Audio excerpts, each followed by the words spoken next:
ಮಲ್ಲಿಕಟ್ಟೈತೆ ಯಾವ ಬಂತು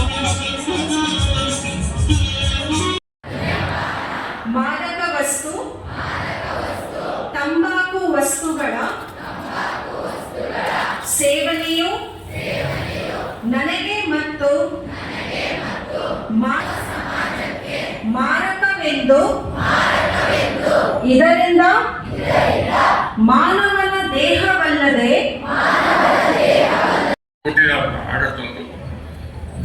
ಇಡೀ ದೇಶ ವಿಶ್ವ ವ್ಯಸನಮುಕ್ತ ಒಪ್ಪತ್ತು ಸುಮಾರು 42 ವರ್ಷ ಅವರು ಜೋಡಿಗೆ ಹಿಡ್ಕೊಂಡು ನಿಮ್ಮ ದುಶ್ಚಟಗಳನ್ನಾಗಿ ಜೋಡಗೊಳಕ್ಕಾಗಿ ಹಾಕಿ ಅಂತ ಕೇಳ್ಕೊಂಡಿದ್ದಾರೆ. ಇಂಗ್ಲೆಂಡಲ್ಲೂ ಹಂಗೆ ಮಾಡಿದರು. ಇಂಗ್ಲೆಂಡಲ್ಲೂ ಹೋಗಿ ನಿಮ್ಮ ಹೆಸರುಗಳನ್ನು ಇದಕ್ಕೆ ಹಾಕಿ ಈಗ ಸಿಂಪಲ್ ಆಗಿ ಹಾಗೆ ಗಮನಿಸಿದ್ರು ಅಂತ ಹೇಳಿ ನಿಮ್ಮ ಎದುರುಗಡೆ ಶಿವಗಳು ಜೋಡಿಗೆ ಬಂದಿದೆ ಏನ್ ಮಾಡಿ ನಿಮ್ಮ ಹತ್ರ ಇರೋ ದುಶ್ಚಟಗಳನ್ನು ಮತ್ತೆ ತಿರುಗಿ ನೋಡ್ಬೇಡಿ ಹಾಕ್ಬಿಟ್ಟಿದ್ರೆ ಮತ್ತೆ ಅದು ತಲೆಗೆ ಹಾಳು ಮಾಡಕ್ ಹೋಗ್ಬಿಡಿ ಅಂತ ದುಶ್ಚಟ ಅಂದಾಗ ಬರೀ ಮೈಪಾನ ಬರೀ ಧೂಮ್ರಪಾನ ತಂಬಾಕು ಗಾಂಧ ಹುಡುಗಿ ಇಷ್ಟೇ ಅಲ್ಲ. ದುಶ್ಚಟ ಅಂದಾಗ mobile video game internet even food ಆಹಾರ ಕೂಡ ದುಶ್ಚಟ. ಈಗ ಹೊಸ ಹೊಸ ಆವಿಷ್ಕಾರಗಳೇ ಆಗ್ತಿದೆ. ತಾವು ಕೆಲವರಲ್ಲಿರೋ ಫಿಲ್ಮ್ ಜರ್ನಲಿಸ್ಟ್ಗಳು ಕ್ರೂಸಲ್ಲಿ ಕೂತ್ಕೊಂಡು ದಿನಗಟ್ಟೆಗೆ ಪಾರ್ಟಿ ಮಾಡಿಕೊಂಡು ಅವರು ಉಪಯೋಗಿಸೋದು ಹೊಸ ಹೊಸ ಆವಿಷ್ಕಾರ ಏನು ತೊಂದರೆ ಮಾಡುತ್ತೆ ಮಾದಕ ಮಾಹಿತಿ ಪೂರ್ತಿ ನನಗೆ ಏನು ಮಾತಾಡೋದಂತ ಗೊತ್ತಿಲ್ಲ.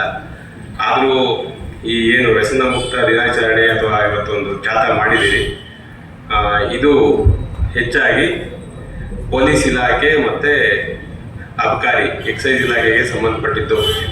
ಹಾಗಾಗಿ ನಾನು ಲೇಟ್ ಆದರೂ ಪರವಾಗಿಲ್ಲ ಈ ಕಾರ್ಯಕ್ರಮ ಅಟೆಂಡ್ ಮಾಡಲೇಬೇಕು ಅಂತೇಳಿ ಬಂದಿದ್ದೀನಿ. ಏಕೆಂದರೆ ಈ ಮಕ್ಕಳು ಮುಂದಿನ ಭವಿಷ್ಯ.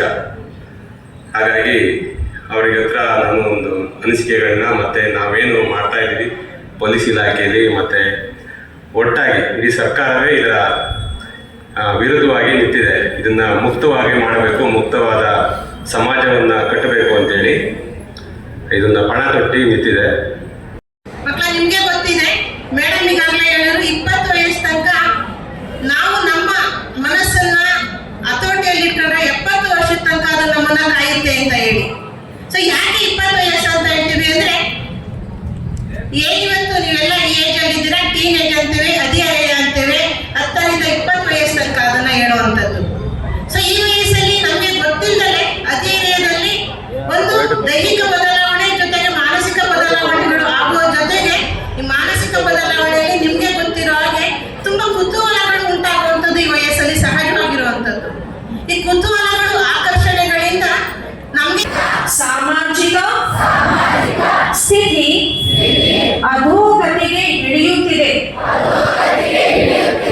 ಆದ್ದರಿಂದ ಪೂಜ್ಯ ಶ್ರೀ ಮಾನೀಪ್ರ ಡಾಕ್ಟರ್ ಮಹಾಂತ ಶಿವಯೋಗಿ ಸ್ವಾಮೀಜಿಗಳ